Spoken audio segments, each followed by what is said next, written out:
Bonjour tout le monde, donc voici la fin de cette série que j'avais commencé, qui était donc l'élection, enfin ou en tout cas la troisième partie de cette série de cette série que j'avais commencé, qui est l'élection de Miss France 2033 qu'on va vivre.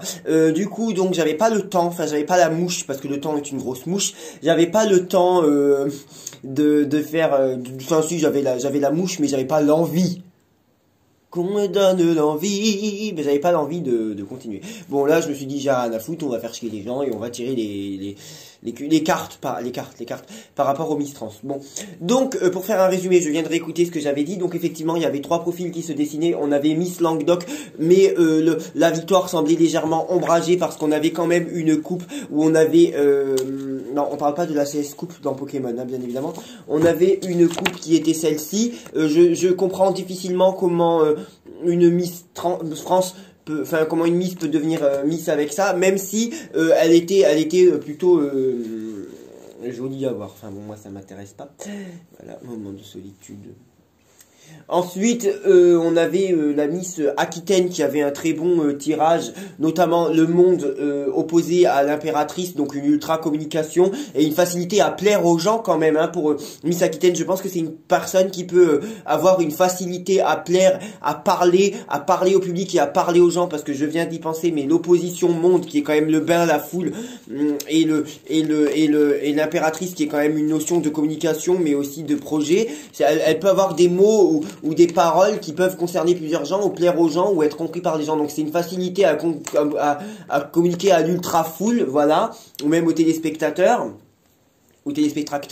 Et du coup je pensais néanmoins le tirage pour Aquitaine, qui pour moi est quand même un maillon fort de cette élection, l'opposition diable empereur, la carte en haut et la carte en bas. Pour moi un tirage où il y a le diable opposé à l'empereur n'est pas un tirage de victoire, parce que pour moi l'empereur c'est la base solide, c'est quelque chose qu'elle maîtrise déjà. Donc on a affaire à quelqu'un qui connaît déjà le monde de la mode. C'est des personnes qui des fois connaissent déjà ou ont déjà fait quelques concours. La plupart d'ailleurs sont de très belles femmes. Oui, il y a des tanks aussi. Et du coup le diable pour moi c'est qu'elle a encore quelques contraintes qui pourraient entraver sa solidité. C'est comme si peut-être avec l'opposition diable empereur, peut-être qu'elle se repose sur ses acquis. Miss, donc là je parle de Miss Aquitaine qui pour moi pourrait aller très loin mais ne pourrait pas gagner pour les raisons que je viens de donner. Miss Languedoc, la victoire semble possible et je pense elle bénéficiait d'une beauté naturelle avec l'opposition pape étoile, mais ça me semble quand même assez ombragé, voilà, par la coupe qui était la tour et la justice.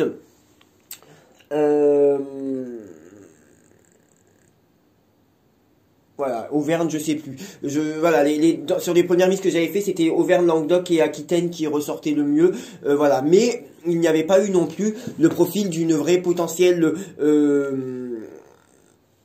gagnante. Voilà, il n'y avait pas eu quelque chose comme ça. Donc là, maintenant, je suis en train de rechercher la liste des candidates. Voilà. Donc j'avais fait Miss Provence, j'avais fait Miss Corse, je crois. J'en avais fait 9. 2, 3, 4, 5, 6, que je me remette dans le bain. Alors, de toute façon, donc je change pas ce que j'ai dit, là je viens de faire un résumé de la vidéo d'avant.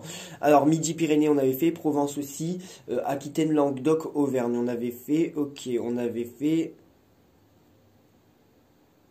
Aquitaine, Auvergne, Bourgogne, Bretagne, donc on avait fait Auvergne, on s'était arrêté là, on avait fait Languedoc. Donc Languedoc, ça devait être la première. 1, 2, 3, 4, 5, 6. Il me semble que j'en avais fait 9, 7, 8, 9. Ok. Donc là, on va passer à Bourgogne, qui pour moi est extrêmement belle. Voilà. Donc, ça serait dans les 10 premières. Alors, sans voyance, ma préférée, franchement, je verrais bien ce genre de femme représenter la France. Je sais pas, je la trouve vraiment très très belle. Miss Languedoc, Miss Auvergne, pas mal aussi. Miss Rhône-Alpes aussi, bon. Donc, que pouvez-vous me dire sur la possible victoire de Miss Bourgogne à l'élection Miss France? Alors, est-ce que Miss Bourgogne peut remporter l'élection Miss France? Donc, on a la coupe, la lune et le pape. Voilà. Donc, pour moi, c'est la coupe, c'est l'état actuel. Voilà. Est-ce que Miss Bourgogne peut être élue Miss France? Est-ce que Miss Bourgogne peut être élue Miss France?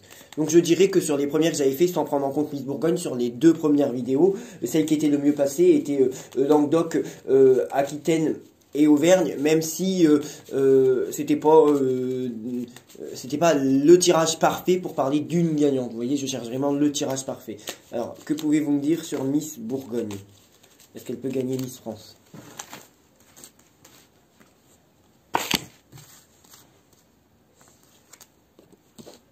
Est-ce que Miss Bourgogne peut gagner Miss France?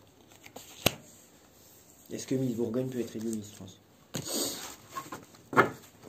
L'opposition, alors l'opposition jugement soleil, bon le jugement pour moi c'est la communication, le bilan, être très belle, voilà déjà. Le pape en haut c'est avoir des soutiens mais peut-être des soutiens pas assez puissants avec le pendu en bas. Je pense que c'est pas mal, mais la coupe déjà ne me faisait pas penser à une victoire pour Madame de la Miss Bourgogne que j'aime bien, qui serait d'ailleurs une de mes préférées. Je ne ferai aucune critique sur cette femme, si ce n'est que du coup ça me fait chier parce que j'ai un arrière-proché, ça s'appelle être sadomaso ou être pas très bien, être décérébral mental, voilà. Bref, mais voilà, avec ce tirage là pour moi, avec l'apparition du pendu en bas, n'est pas non plus, il manque quand même une puissance dans ce tirage. On n'a pas non plus le monde et le chariot, vous voyez ce que je veux dire, voilà. Bon, mais potentiellement pas aller très loin, et voilà, je vais voir, que pouvez-vous me dire sur l'élection de Miss Bourgogne en tant que Miss France?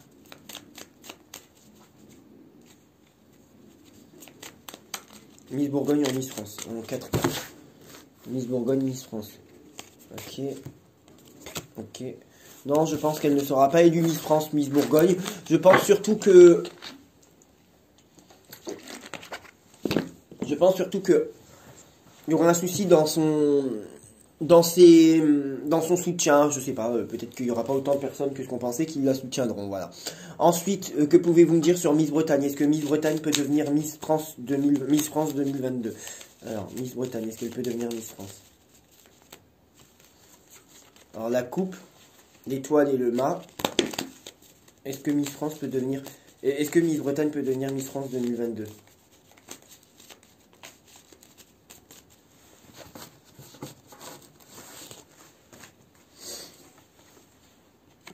Est-ce que Miss Bretagne peut devenir Miss France 2022?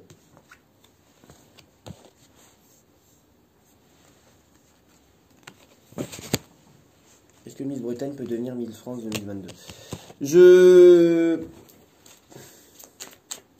Miss Bretagne, Miss France 2022 ou pas?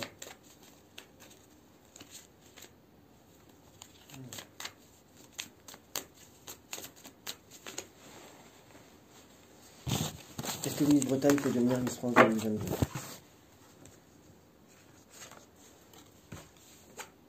Non.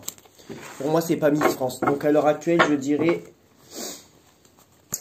il faudrait que je réécoute précisément ce que j'avais dit. Donc, moi, là, dans cette vidéo, je viens juste de vous faire un résumé de mes vidéos d'avant. Il faudrait vraiment que vous réécoutiez précisément ce que j'avais dit pour les Miss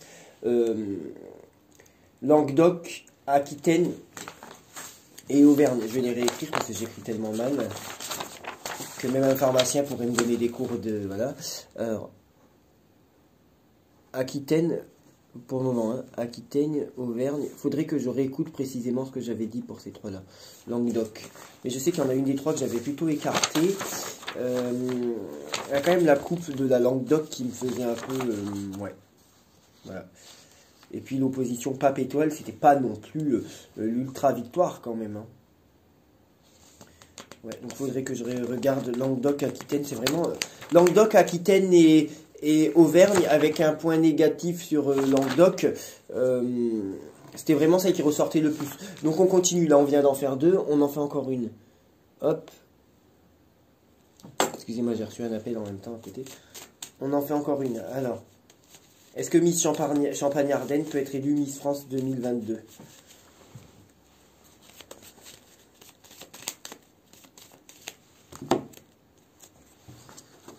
Monde Papesse. C'est la coupe. Est-ce que Miss Champagne-Ardenne peut être élue Miss France 2022?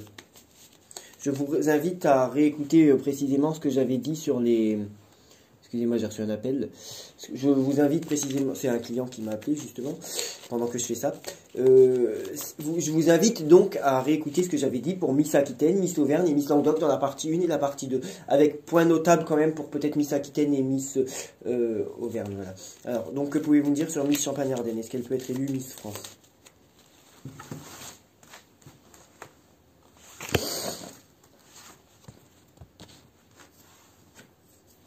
Est-ce que Miss Champagne-Ardenne peut être élue Miss France? Non.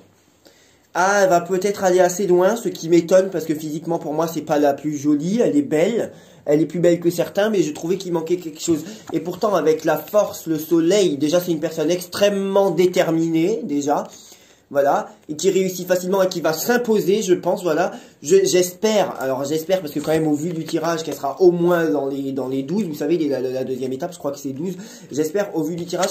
Avec le diable, est-ce que cette personne angoisse quand il y a trop de monde ou je sais pas, mais je pense que c'est une personne qui peut être aussi assez dynamique, assez impulsive, qui a vraiment une force de courage, qui est vraiment peut-être un des plus gros caractères de cette saison. D'ailleurs, ça ne m'étonnerait pas au vu de cette femme. J'aime énormément cette femme en termes de caractère, vraiment. Je parle de Miss Champagne-Ardenne qui s'appelle Lena, bon, voilà, Mensinger. Je pense vraiment que c'est une personne qui a un sacré caractère et qui est capable de s'imposer et qui n'a peur d'aucune concurrence. Néanmoins, avec le diable en bas, je pense que son propre caractère et ses propres énergies et ce côté où elle n'a peur de rien, qu'elle n'a pas froid aux yeux, pourraient être ses propres entraves, voilà. Je crois difficilement à une victoire avec le diable en bas, mais je pense que elle a un caractère qui pourrait l'aider à aller assez loin dans cette compétition et peut-être même remporter d'autres compétitions par la suite. Néanmoins, la voir comme potentielle gagnante à l'élection Miss France 2022, j'y ai cru, mais non. Il y avait quand même la papesse dans la coupe et le diable en bas, j'ai du mal à y croire, voilà. Mais ça n'exclut pas tout ce que je viens de dire sur cette personne-là, qui je pense en termes de caractère est une personne très redoutable, et j'adore les gens de caractère, j'aime vraiment bien cette femme. Je modifie mes propos. Physiquement, je n'ai pas voulu dire qu'elle était moche, je la trouve extrêmement belle. Je trouve juste qu'il y a des personnes, selon moi, physiquement, qui sont plus jolies qu'elle, sans voyance, mais par goût personnel. Je trouve vraiment la Miss Bourgogne vraiment extrêmement jolie et j'aimerais que mon pays soit représenté par une femme aussi belle que ça, vraiment. J'aime beaucoup la Miss Bourgogne. Après, c'est un choix personnel. Voilà, j'aime beaucoup la Miss Bourgogne, non pas en voyance, mais par choix. Voilà. Donc on termine sur Miss Champagne-Ardenne. Est-ce qu'elle peut gagner Miss Trans?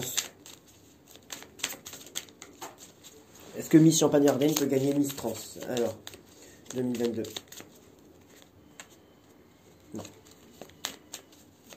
Est-ce qu'elle va parler des maladies ou est-ce qu'elle va découvrir quelqu'un qui tombe malade dans sa famille? Je sais pas, bon, on s'en fout. Mais est-ce que Miss Champagne... Non. Non, Miss Champagne-Ardenne, je dirais... Est-ce qu'elle peut devenir Miss France 2022? C'est dommage. Elle aurait pu. Vraiment, elle aurait pu, je pense. Vidéo à venir.